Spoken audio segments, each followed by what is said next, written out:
Hi Capricorn, welcome back to the channel. Hope you're doing well. I'm going to take a look here at the chart for Taurus season in just a second. But first I want to thank you for being here. Please ask you to subscribe if you haven't, like and share.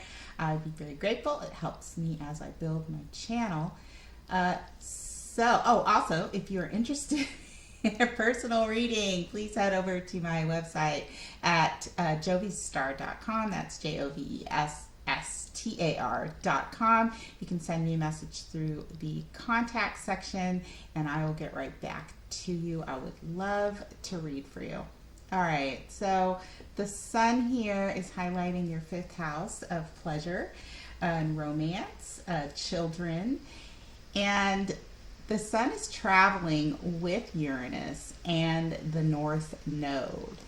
And so you have probably been being pushed or feeling a nudge towards putting a lot more focus on your romantic interests or towards your children for actually probably since the beginning of the year. Something is changing in how you relate to the outside world. You may be deciding that who you're associated with, whether that be friends, acquaintances, groups, could be contacts, networking groups for your work.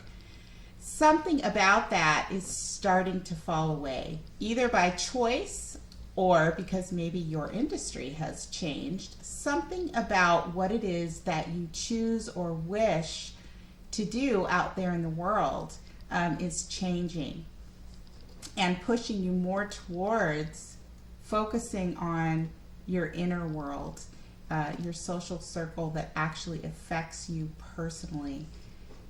Saturn here is reminding you, so there may be some tension there, reminding you that there are responsibilities in terms of your earned income. So whatever's going on there, even if it was something that you didn't choose to be pushed towards, maybe a difficult situation with one of your children that happened suddenly, that has forced you out of the world and back down into your home, or a romantic interest. Maybe there was a breakup, or you're pulling a romantic interest in closer to you and really trying to work on that, and therefore your involvement out there with the rest of the world has become second on your list of priorities. And somehow, whatever that is, could be forcing you to actually think about what's important to you, what do you value, including yourself.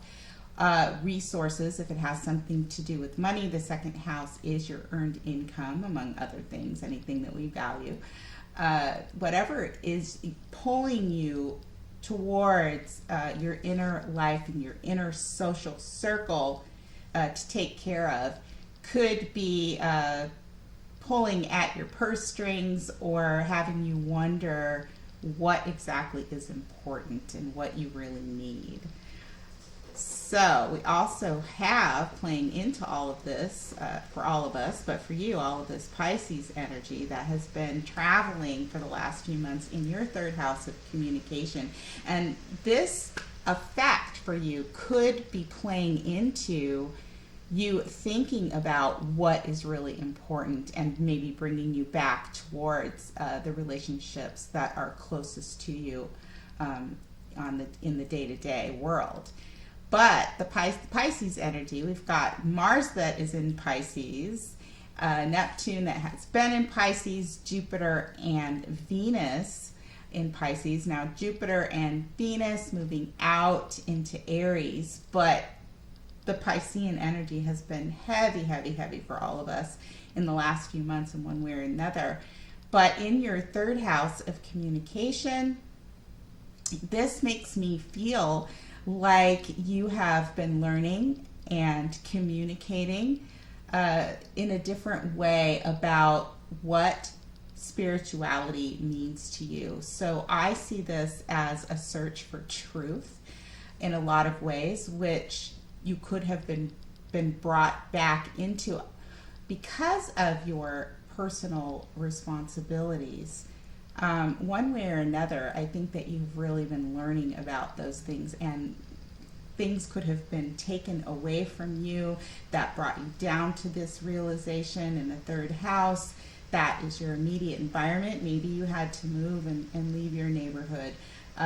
It's also siblings and extended relatives. Unfortunately, you could have seen a relationship end in that area. Unfortunately, sometimes when we lose things, it brings us back down into a place where we start wondering, what is life all about? What's really important to me? What do I want to contribute in a soulful kind of way to myself and to my family?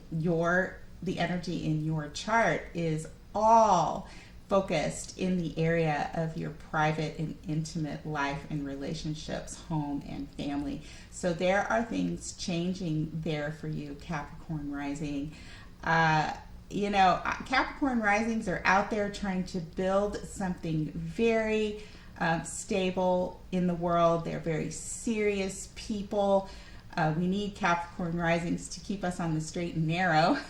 Capricorn is Saturn rules Capricorn, and so Capricorn risings are very, very much used to structure, and they think a lot about building their value, especially in the area of their earned income. But if something that you are very, very close to, children, romantic interests, something in your family, has significantly changed your value system around what security and comfort means to you, this chart and the way that I'm reading it definitely is symbolic of something like that going on in your life. So like I said, we have Venus and Jupiter moving into the fourth house of the home, and this could bring blessings and a lot of activity into your family life, which would be fantastic. Maybe you're going to come out of doing soul searching and learning for just a little bit, and some kind of activity starts to spark up and move quickly in your fourth house. Home and family. Mercury is also going to be moving into, or actually is already in Gemini, and Mercury rules Gemini, so very, very active. That hits your sixth house of day-to-day and health.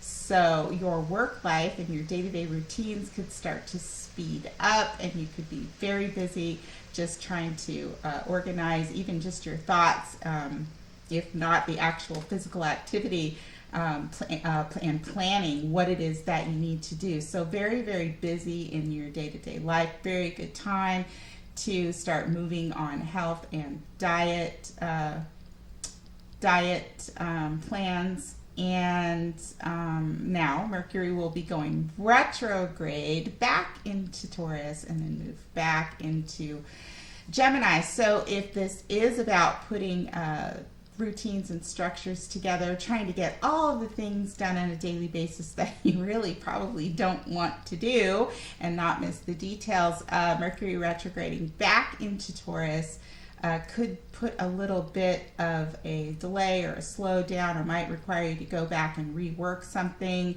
before things move forward nicely once Mercury comes out of retrograde, which will be in the beginning of June. So that's what's going on for Capricorn rising in Taurus season. If you are interested, like I said, in a personal reading, please head over to my website at jovystar.com. And otherwise, I will see you in June for your Gemini season horoscope reading. And until then, may the stars forever be in your favor. Take good care, and I'll see you soon. Bye.